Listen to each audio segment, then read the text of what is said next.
राजधानी recording studio Belwatia. अरे बेवफा सनम, नींद में भी हमारा आँख से गिरेला आंसू जब तू सपना में हमार साथ छोड़ देवेलू। नींद नहीं आवतावे पगली के याद में,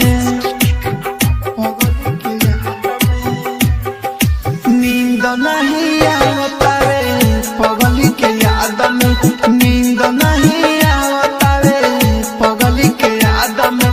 दिलवा के भावे नहीं कोनो करा बाद में, कोनो करा बाद में। नींद नहीं आवतावे पगली के याद में, नींद नहीं आवतावे पगली के याद में। राजधानी recording studio DJ good Madhubani, DJ good Madhubani, DJ good Madhubani. नींद नहीं आवतावे पगली के याद में, कोनो करा बाद में। नींद नहीं आवतावे पगली के याद में। जाने होई कहते रहे सिनेमा से साथे के, सिनेमा से साथे के।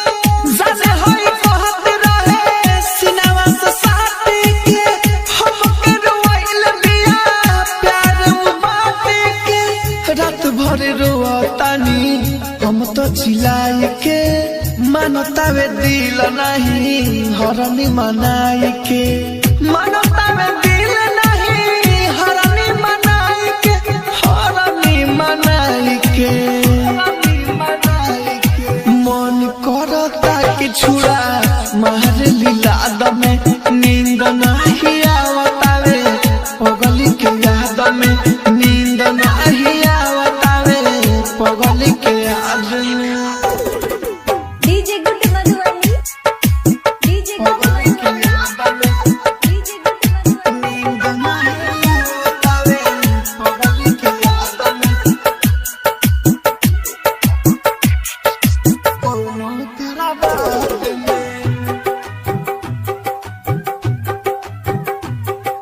नींद नहीं आवतावे पगली के याद में। हो राइटर मनोज अनिल राहुल राजधानी के, राहुल राजधानी के।